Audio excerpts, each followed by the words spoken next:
ये स्क्रिप्ट लिखते time YouTube के सबसे बड़े चैनल की सबसे पॉपुलर वीडियो पर 125 करोड़ व्यूज हैं। Chotu Dada on the other hand has 137 crore views on his video. Still chances are तुम छोटू दादा के बारे में जानते तक नहीं होगे। So this video is about the dark side of YouTube कि कैसे जब लोगों के 100 व्यूज आने मुश्किल हो जाते हैं, ये वीडियो 100 करोड़ व्यूज पार कर चुकी है। तो आज हम थोड़ा सा एल्गोरिदम के डेप्थ में तो जाने ही वाले हैं, बट साथ में कैलकुलेट करेंगे कि यूट्यूब 137 करोड़ व्यूज के पैसे कितने देता है। Starting with secret number 1, hacking YouTube recommendations.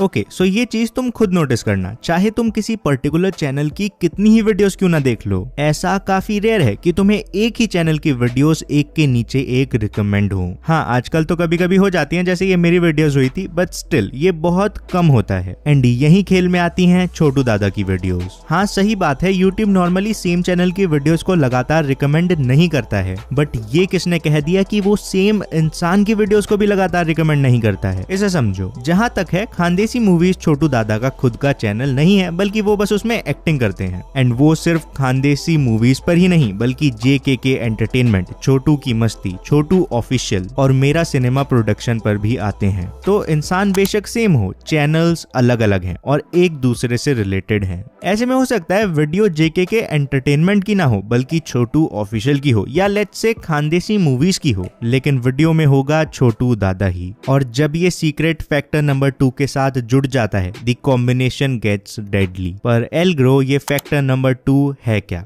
बताता हूं। सो ये मैंने तुम्हारे सामने स्क्रीन पर विकिपीडिया से most viewed Indian YouTube videos की लिस्ट निकाली है। ये टॉप 30 की लिस्ट है एंड इसमें एक चीज पर नजर घुमाओ, 30 out of 30 videos are either music videos या वो किड्स ऑडियंस के लिए बनी है। लिसन अगेन, 30 में से एक भी ऐसी वीडियो नहीं है जो इन दोनों में से किसी कैटेगरी में ना आती हो। अब तुम पूछोगे छोटू के गोलगप्पे कौन सी कैटेगरी में आती है? भाई ये वीडियो गाना तो है नहीं। रही बात किड्स वीडियो होने की, तो नहीं, ये सिर्फ बच्चों के लिए नहीं है, इसको दूसरी ऑडियंस ने भी देखा है, बट इवन दो फिलहाल मेरे पास इसका कोई प्रूफ नहीं है, जितना मुझे लगता है इसकी काफी बड़ी ऑडियंस छोटे बच्चे हैं। एंड किड्स ऑडियंस का तो तुम्हें पता ही है, एक बार कोई राइम पसंद आ जाए तो उसे 10 बार देखते हैं। ऐसे ही जिनको ये वीडियो पसंद आई होगी, उन्होंने इसे बार बार देखा है एंड हेंस इस पर आज की डेट में 100 करोड़ से भी ज्यादा व्यूज हैं। तो ये था फैक्टर नंबर 2, किड्स ऑडियंस। और जब फैक्टर नंबर 1 और 2 मिलते हैं, व्यूज एक्सप्लोड। कई चैनल्स और अच्छी परफॉर्मेंस होने की वजह से सजेस्टेड में वीडियोस किसी भी चैनल की हो, बट ज्यादातर में होते छोटू दादा ही हैं। और सिंस ऑडियंस में काफी बच्चे हैं, वो जहां भी हाथ मारेंगे वीडियो छोटू दादा की खुलने वाली है एंड हेंस मोर व्यूज। पर एल ग्रो, किड्स ऑडियंस को छोटू दादा की वीडियो पसंद आती ही क्यों है? तो वीडियो को एक स्टेप आगे ले जाते हैं and let's talk about his content. तो पहली चीज तो तुमने अब तक नोटिस कर ही ली होगी, छोटू दादा वैसे तो एक अडल्ट है, but because of his body structure kids audience उनके कंटेंट को ज्यादा एंजॉय कर पाती है। They can relate to it more, उनके expressions appeal more to that specific audience. ऊपर से अगर तुमने कभी छोटू की 1-2 वीडियो भी देखी है, तो शायद तुम्हें वो क्रिंज लगी हो, बट इन वीडियोस की अपनी एक मार्केट है। एंड इसी मार्केट को कैप्चर करने के लिए वीडियोस में ना कोई कॉम्प्लेक्स स्टोरी होती है, ना ही कोई तगड़े सिनेमैटिक शॉट्स, बस सिंपल सीन्स, बैकग्राउंड में साउंड इफेक्ट्स एंड ऐसी ही कई सारी चीजें। पर बताया क्या, खानदेसी मूवीज के ऑफिशियल इंस्टाग्राम अकाउंट पर सिर्फ 50,000 फॉलोअर्स हैं। वहीं मुझे छोटू दादा का इंस्टाग्राम पर कोई वेरीफाइड अकाउंट मिला ही नहीं। तो 100 करोड़ से ज्यादा व्यूज होने के बाद भी छोटू कंपैरेटिवली उतना फेमस क्यों नहीं है?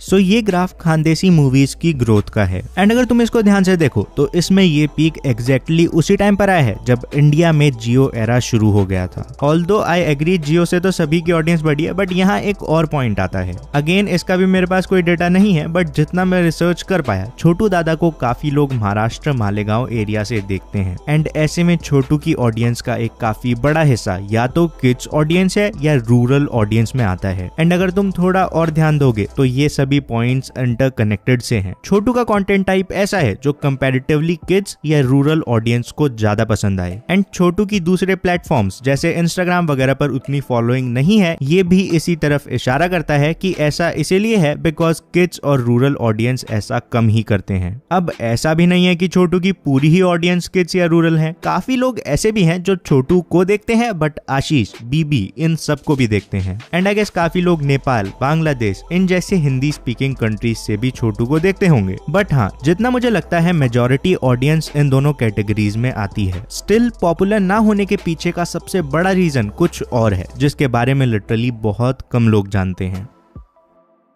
तो अगर मैं तुमसे पूछूं इंडिया का मोस्ट सब्सक्राइब्ड यूट्यूब चैनल कौन सा है, तो तुम क्या कहोगे? कैरी मिनाटी? नहीं भाई, टी सीरीज। कैरी मिनाटी तो इवन टॉप 10 में भी नहीं है। He is currently on number 20। Top 19 में एक भी इंडिविजुअल क्रिएटर नहीं है जिसे तुम जानते हो। इवन टॉप 50 में भी सिर्फ 8 इंडिविजुअल और पॉपुलर यूट्यूब चैनल्स हैं। तो ये बचे हुए 42 चैनल्स आए कहां से? एंड यहाँ तुम्हें समझना पड़ेगा हिडन साइड ऑफ यूट्यूब के बारे में। यूट्यूब का एक साइड है जो हम सब लोग देखते हैं, the main stream side. And क्योंकि हम सिर्फ इस साइड को देखते हैं तो हमें लगने लगता है दूसरी साइड है ही नहीं, पर रियलिटी में दूसरी साइड है भी, और इस साइड से कई ज्यादा गुना बड़ी है। तुम्हें याद होगा कुछ साल पहले तक ऐसे टोटके और उल्टे सीधे टॉपिक्स वाली वीडियोस यूट्यूब ट्रेंडिंग में आया करती थी। तुम्हें क्या लगता है, लोगों ने वो बनानी बंद कर दी या देखनी बंद कर दी? दोनों में से कुछ भी नहीं। आज भी ऐसी वीडियोस पर लाखों में व्यूज आते हैं। हाँ, बस वो ट्रेंडिंग टैब में नहीं आती तो हमें उनके बारे में पता नहीं चलता है। ऐसे ही छोटू दादा मेन स्ट्रीम तो नहीं है, बट उनकी अपनी एक अलग ऑडियंस है। ऑल्दो ऐसी ऑडियंस से व्यूज तो बहुत सारे आ जाते हैं, बट उनका इंटरेक्शन उतना नहीं होता है। एंड इसी वजह से छोटू दादा की दूसरे प्लेटफॉर्म्स पर फॉलोइंग उतनी नहीं है जितनी की होनी चाहिए थी। प्लस यूट्यूब वीडियोस का एंगेजमेंट भी कंपैरेटिवली उतना कोई खास है नहीं। तो अगर ऐसी ऑडियंस के कुछ फायदे हैं तो कुछ नुकसान भी हैं। पर जो भी हो,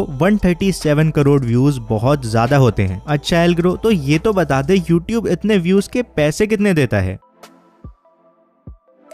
तो 137 करोड़ व्यूज की अर्निंग बताने से पहले मैं एक बात क्लियर कर दूं। इस वीडियो से रिलेटेड मुझे कोई एज सच प्रूफ्स मिले नहीं, तो इसको एक एक्सपेरिमेंटल वीडियो की तरह लो, रूल मत मान लेना। इस वीडियो में मैंने बस अपना बेस्ट ट्राई किया है कि मैं पता कर सकूं कि इस वीडियो पर इतने सारे व्यूज कैसे हैं। मैं इसमें कितना सही हूं कितना गलत वो मुझे नहीं पता है। सो जो भी हो, अब कैलकुलेट करते हैं कि यूट्यूब 1370 मिलियन व्यूज के पैसे कितने देता है। अब वैसे तो तुम यूट्यूब पर कई तरीके से अर्न कर सकते हो, स्पॉन्सर्स, एफिलिएट, खुद के products and other things, but सबसे बेसिक फॉर्म ऑफ अर्निंग होती है गूगल एडसेंस से। ये जो वीडियो में तुम्हें एड्स दिखते हैं, कुछ पैसे यूट्यूब रख लेता है, बचे हुए हमें यानी क्रिएटर्स को दे देता है। एंड एडसेंस अर्निंग डिपेंड करती है आरपीएम यानी रेवेन्यू पर 1000 व्यूज पर। बेसिकली तुम्हें 1000 व्यूज के पैसे कितने मिल रहे हैं। तो बिना डिटेल में जाए इतना समझ लो, इंडिया में नॉर्मली आरपीएम 5 से 6 रुपए से लेकर 200 से 300 रुपए भी हो सकता है, ऊपर नीचे भी हो सकता है, बट नॉर्मली इतना ही होता है। बट एंटरटेनमेंट वीडियोस में आई थिंक ये 5 रुपए से लेकर 20 रुपए के बीच में होना चाहिए। तो this video must have earned anywhere between 70 lakh rupees to 3 crore rupees, considering इसका आरपीएम 5 रुपए से लेकर 20 रुपए के बीच में ही था। अब रियलिटी में आरपीएम कितना था ये तो बस खानदेशी मूवीज के ओनर को ही पता होगा, ये बस मेरा एक गैस था। बट मैं तुम्हें ये जरूर बता सकता हूँ कि तुम अपने सब्सक्राइबर्स कैसे बढ़ा सकते हो। अब ये जानना है तो लेफ्ट वाली वीडियो देख लो, वरना सिर्फ 2 दिन में 100 सब्सक्राइबर्स चाहिए तो राइट वाले वीडियो बड़े काम की है। और कमेंट करके बताओ यार वीडियो कैसी लगी, लाइक बिना बोले कर देना।